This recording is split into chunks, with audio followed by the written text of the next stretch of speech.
You had a plan. Maybe it was this year, maybe it was last year, maybe it was 5 years ago. You told yourself, this time will be different. But tonight, you were in the same place, doing the same things, living the same days on repeat. And somewhere, deep inside, a dream is getting quieter. What if I told you that dream isn't dead? It's just being crowded out, slowly, quietly, by everything that grew in the space where your effort should have been. Stay with me, because what you are about to hear might be the most important few minutes of your year. In a small village, tucked between golden fields and ancient trees, there lived a young man named Amir. 25 years old, strong hands, sharp eyes, a mind full of fire. Every evening, Amir would sit at the edge of his field and look at the horizon, and he would talk. One day, he told anyone who would listen, "This field will be the most beautiful in the village. Golden crops as far as the eye can see. People will come to me. I will be respected. I will be remembered." The people around him nodded. Some smiled. Some believed him, because Amir sounded like a man going somewhere. But his field was empty, not because the land was bad. The soil was rich, dark, full of potential. His field was empty because Amir had not yet planted a single seed. When the other farmers rose before dawn,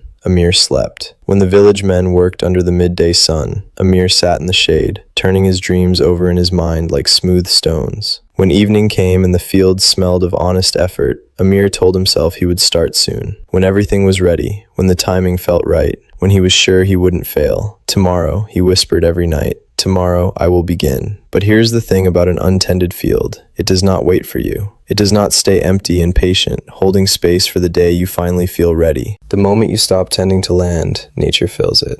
Not with what you planted, with whatever was already there, waiting in the soil.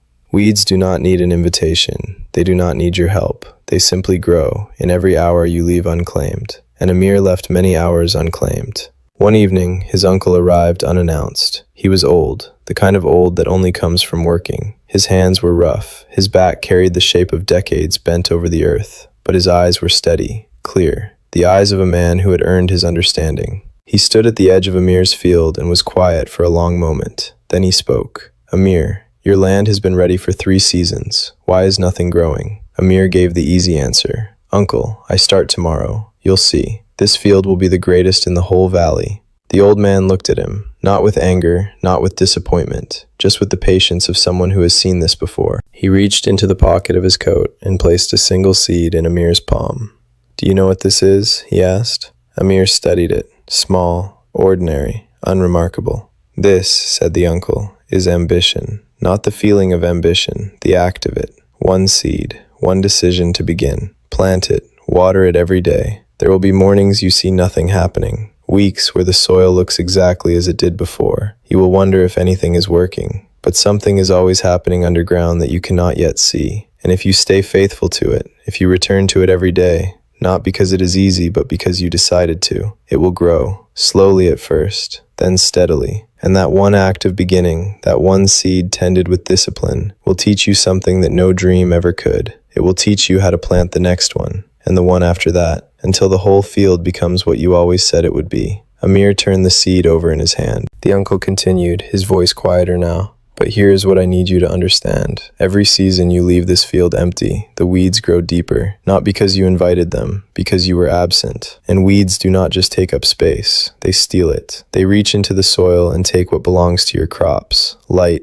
water, room to breathe. The longer you wait, Amir, the harder the ground becomes to reclaim." He looked at his nephew steadily. "The field does not care about your intentions. It only responds to what you actually do." He turned and walked away. That night, Amir sat with the seed in his hand and thought about what his uncle had said. He understood it. He believed it. And still, he did not plant it the next morning, because the dream was so large, and one small seed felt so insufficient. What if he planted it and nothing grew? What if he tried and the field still failed? At least right now, the dream was still perfect, still possible, still untested. So he waited. For clarity, for courage, for the version of himself that felt ready. And the field, unclaimed, untended, quietly continued filling with everything he had not planted. Weeks became months. Then one morning, something shifted in him. Not a revelation, not a sign, just a quiet, uncomfortable feeling that had been building for too long and finally had nowhere left to go. He walked to his field and stopped. The weeds were everywhere, not scattered, not manageable, a dense, unbroken tangle that had claimed every corner of the soil. They had grown over each other, under each other, fighting for the same same ground, the same light. Amir stood at the edge and felt the full weight of every morning he had traded for tomorrow. This was not bad luck. This was not an unfair life. This was time, unclaimed, filled by default. He knelt down and pushed the weeds aside near the center of the field, and there, beneath all of it, barely reaching, a thin green shoot. He had pressed the seed into the ground one afternoon, weeks ago, without ceremony, without intention,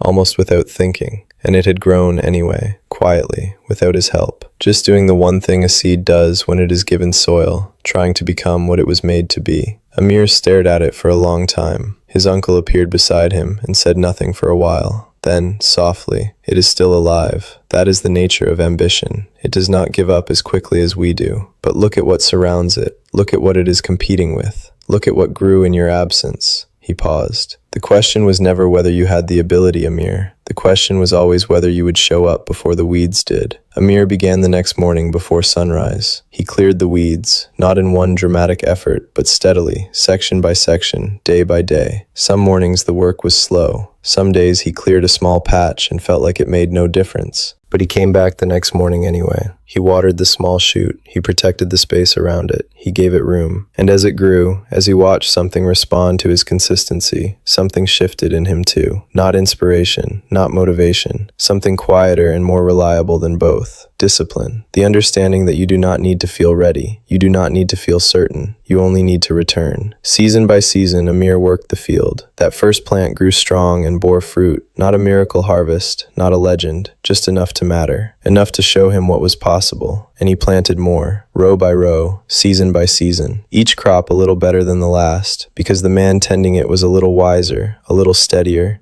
a little more sure of what he was doing. Years later, the field was full, not because of one great effort, because of 1,000 ordinary mornings where Amir chose to show up when every easier option was available to him. And that is the story, not of a man who found his destiny, but of a man who built the habit of returning to his work and let that habit build everything else. Now, before this ends, I want to ask you something honest. What is the field you have been leaving empty? Not because you don't care about it, not because you have given up, but because the dream feels too large, and you are waiting until you feel ready enough to begin. Because starting means it becomes real, and real things can fail. And right now, the dream is still safe. I understand that, but here is what you need to hear. The field does not wait. Every week you postpone, something else fills that time. Not always something harmful, sometimes just noise, distraction, the comfort of the familiar, but it fills it. And the longer it fills it, the more work it takes to reclaim. You don't need to be ready. You don't need the perfect plan. You need one seed in the ground, one real action, not tomorrow, but today. Small enough to be achievable, concrete enough to be real. And then you come back the next day, and the day after. Not because every day feels meaningful, not because progress is always visible, but because that is how fields are built. That is how people are built.